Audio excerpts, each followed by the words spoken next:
राधे राधे। आप सबका स्वागत है मेरे चैनल में। परम या फिर परमा एकादशी का व्रत 11 जून गुरुवार को रखा जाएगा। यह व्रत हर 3 साल में आने वाली अधिक मास, मल मास या पुरुषोत्तम मास के कृष्ण पक्ष में पड़ता है। भगवान विष्णु की कृपा पाने के लिए अत्यंत फलदायी माना जाता है। इस व्रत का जो शुभ मुहूर्त है व्रत का, वो है 10 जून को। ये शुरू होगा 12:57 से और एकादशी व्रत तिथि की जो समाप्ति है वो होगी 11 जून रात को 10:36 पे। और व्रत के पारण का समय है 12 जून सुबह 5:23 से सुबह 8:10 तक का। पूजा विधि इस प्रकार है। ब्रह्म मुहूर्त में उठ के स्नान आदि के बाद आपको भगवान विष्णु के समक्ष व्रत का संकल्प लेना है। पूजा सामग्री में आपको पूजा स्थल को साफ करके भगवान विष्णु और माता लक्ष्मी की प्रतिमा या फिर चित्र को स्थापित करना है। उन्हें पीले फूल, धूप, दीप, फल, पंचामृत अर्पित करने हैं। तुलसी दल हमको एक दिन पहले ही तोड़ के रख लेना है। और भोग में भगवान को पीले रंग की मिठाई जैसे बेसन के लड्डू, तुलसी दल भोग में अवश्य लगाना है। इस दिन परमा एकादशी की व्रत कथा को पढ़ना अत्यंत महत्वपूर्ण है। विष्णु सहस्त्र नाम का पाठ करना है जो कि बेहद शुभ माना जाता है। धार्मिक मान्यताओं के अनुसार इस व्रत को करने से, व्रत की कथा सुनने से साधक को सभी पापों से मुक्ति प्राप्त होती है, मोक्ष की प्राप्ति होती है। यह व्रत जीवन की आर्थिक परेशानियों को दूर करता है, सुख समृद्धि लाता है। अब हम सुनेंगे व्रत कथा। कथा इस प्रकार है। कापिल्य नगर में सुमेधा नाम का एक अत्यंत धर्मात्मा ब्राह्मण रहता था। उसकी पत्नी अत्यंत पवित्र तथा पवित्रता वाली स्त्री थी, पतिव्रता स्त्री थी। किसी पूर्व पाप के कारण वह दंपति अत्यंत दरिद्रता का जीवन जी रहे थे। ब्राह्मण को भिक्षा मांगने पे भी भिक्षा नहीं मिलती थी। उस ब्राह्मण की पत्नी वस्त्रों से रहित होते हुए भी अपने पति की सेवा करती रहती थी और अतिथि को अन्न देकर स्वयं भूखी रह जाती थी। पति से कभी किसी वस्तु की मांग नहीं करती थी। दोनों पति पत्नी घोर निर्धनता का जीवन जी रहे थे।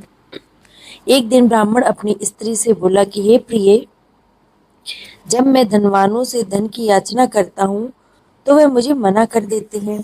गृहस्थी धन के बिना नहीं चलती है, इसीलिए यदि तुम्हारी सहमति हो तो मैं परदेश जाके कुछ काम करूं, क्योंकि विद्वानों ने कर्म की प्रशंसा की है। ब्राह्मण की पत्नी ने बोला, हे स्वामी, मैं आपकी दासी हूँ। पति अच्छा और बुरा जो भी कुछ कहे पत्नी को वही करना चाहिए। मनुष्य को पूर्व जन्म में किए गए कर्मों का फल प्राप्त होता है। सुमेरु पर्वत पर रहते हुए भी मनुष्य को बिना भाग के स्वर्ग नहीं मिलता है। पूर्व जन्म में जो भी मनुष्य विद्या और भूमि का दान करते हैं उन्हें अगले जन्म में विद्या और भूमि की प्राप्ति होती है। ईश्वर ने जो भाग्य में लिखा होगा उसे टाला नहीं जा सकता। यदि कोई मनुष्य दान नहीं करता है तो प्रभु उसे केवल अन्न ही देते हैं। इसीलिए आपको इस स्थान पर रहना चाहिए, क्योंकि मैं आपका विछोह नहीं सह सकती हूँ। मैं आपके बिना नहीं रह सकती हूँ। पति बिना स्त्री की माता, पिता, भाई, सवुष और संबंधी आदि सभी निंदा करते हैं। इसीलिए हे स्वामी, कृपा करके आप कहीं ना जाएं। जो भाग्य में होगा वो यहीं पे प्राप्त हो जाएगा। स्त्री की सलाह मान के ब्राह्मण प्रदेश नहीं गया। इसी प्रकार समय बीतता चला गया। एक बार कौंडिल्य ऋषि वहां पे आए। ऋषि को देख के ब्राह्मण सुमेधा और उसकी पत्नी ने उन्हें प्रणाम किया और बोला, आज हम धन्य हो गए, आपके दर्शन से हमारा जीवन सफल हो गया। ऋषि को उन्होंने आसन और भोजन दिया। भोजन देने के बाद पतिव्रता ब्राह्मणी ने कहा कि हे ऋषिवर, कृपा करके आप मुझे दरिद्रता का नाश करने की विधि बताइए। मैंने अपने पति को परदेश में जाके धन कमाने से रोका है। मेरे भाग में आप आए हैं। मुझे पूर्ण विश्वास है कि आप मेरी दरिद्रता शीघ्र ही नष्ट कर देंगे और अब सब ठीक हो जाएगा। अतः आप हमारी दरिद्रता को नष्ट करने के लिए कोई उपाय बताएं। ब्राह्मणी की बात सुन के कौंडिन्य ऋषि बोले, हे ब्राह्मणी, मल मास के कृष्ण पक्ष की परमा एकादशी के व्रत से सभी पाप, दुख और दरिद्रता आदि नष्ट हो जाती है। जो मनुष्य इस व्रत को करता है वह धनवान हो जाता है। इस व्रत में नृत्य, गायन आदि सहित रात्रि जगराता करना चाहिए। यह एकादशी धन वैभव देती है तथा पापों का नाश करती है, उत्तम गति भी प्रदान करती है। धन अधिपति कुबेर ने भी इस एकादशी व्रत का पालन किया था, जिससे प्रसन्न होकर भगवान भोलेनाथ ने उन्हें धना अध्यक्ष का पद दे दिया था, प्रदान किया था। इसी व्रत के प्रभाव से सत्यवादी राजा हरिश्चंद्र को पुत्र, स्त्री और राज्य की प्राप्ति भी हुई थी। इसलिए तुम इस व्रत को करो। कौंडल्य ऋषि ने उन्हें एकादशी के व्रत के समस्त विधान कह सुनाए। ऋषि ने बताया, हे ब्राह्मणी, पंचरात्रि व्रत इससे भी अधिक उत्तम है। परमा एकादशी के दिन प्रातः काल नित्य कर्म से निवृत्त होकर विधि पूर्वक पंचरात्रि का व्रत आरंभ करना चाहिए। जो मनुष्य 5 दिन तक निर्जल व्रत करते हैं वे अपने माता पिता और स्त्री सहित स्वर्गलोक को जाते हैं। जो मनुष्य 5 दिन तक संध्या को भोजन करते हैं वे भी स्वर्ग को जाते हैं। जो मनुष्य स्नान करके 5 दिन तक ब्राह्मणों को भोजन कराते हैं वे समस्त संसार को भोजन कराने का फल पाते हैं।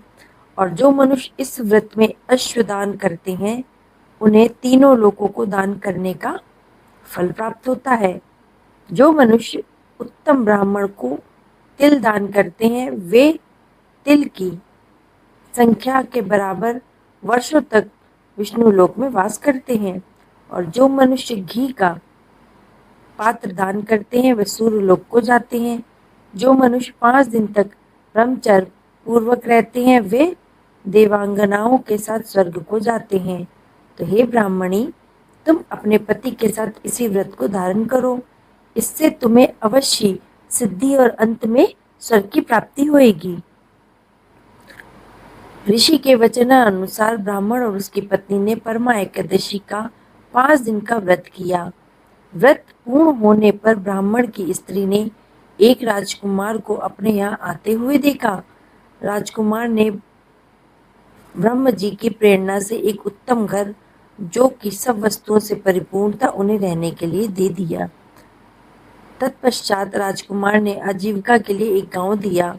इस प्रकार ब्राह्मण और उसकी स्त्री की गरीबी दूर हो गई और पृथ्वी पर काफी वर्षों तक सुख भोगने के पश्चात वे पति पत्नी श्री विष्णु के उत्तम लोक को प्रस्थान कर गए। इस प्रकार से ये कथा हमें ये बताती है कि हमें परमा एकादशी का व्रत करने से, व्रत की कथा सुनने से हमारे सारे पापों का नष्ट होता है। और ये व्रत अत्यंत महत्वपूर्ण है और इस व्रत को करने से हमारे जीवन के सारे दुख और दरिद्रता दूर हो जाती है, सारे पाप नष्ट हो जाते हैं, क्योंकि परमा का अर्थ ही सर्वोत्तम होता है। परमा एकादशी हर 3 साल में एक बार अधिक मास या मल मास के कृष्ण पक्ष में पड़ने वाली अत्यंत दुर्लभ और पुण्यदायी एकादशी है। यह व्रत भगवान विष्णु की कृपा, पापों का नाश, दरिद्रता से मुक्ति और अंत में मोक्ष प्राप्ति के लिए सर्वोत्तम माना जाता है। इस व्रत को करने से धार्मिक मान्यताएं के अनुसार इस व्रत का फल करने से अश्वमेघ यज्ञ करने जितना पुण्य की प्राप्ति होती है। पौराणिक कथाओं के अनुसार कुबेर देव ने भी इसी व्रत के प्रभाव से धन के देवता धनाधिपति का पद प्राप्त किया था और राजा हरिश्चंद्र ने भी इसी व्रत से अपना खोया हुआ राज्य परिवार पाया था। इस व्रत के प्रभाव से भक्तों को भौतिक सुख, ऐश्वर्य और जीवन के अंत में वैकुंठ धाम की प्राप्ति होती है। पूजा विधि और व्रत के नियम इस प्रकार हैं। इस दिन आपको सुबह जल्दी उठ के भगवान विष्णु और माता लक्ष्मी की पूजा करनी है, अर्चना करनी है। विष्णु सहस्त्र नाम का पाठ करना विशेष फलदायी माना जाता है। जरूरतमंदों को दान देना है, अन्न, वस्त्र, धन का दान देना है, जो कि कई गुना ज़्यादा अधिक फल की प्राप्ति होती है। अपनी क्षमता के अनुसार आपको व्रत करना है, व्रत का संकल्प लेना है, फलाहारी करना है कि निर्जला व्रत करना है, उसका आपको संकल्प लेना है। और व्रत की पूजा विधि, शुभ मुहूर्त और व्रत की कथा आपको जरूर करनी है। इस प्रकार से आपको सभी नियमों का पालन करते हुए व्रत को करना है।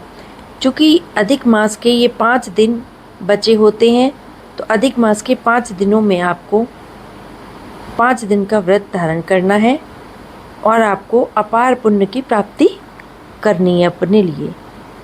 अगर आपको मेरा चैनल पसंद आया है तो मेरे चैनल को लाइक, शेयर और सब्सक्राइब करिएगा। ओम नमो भगवते वासुदेवाय।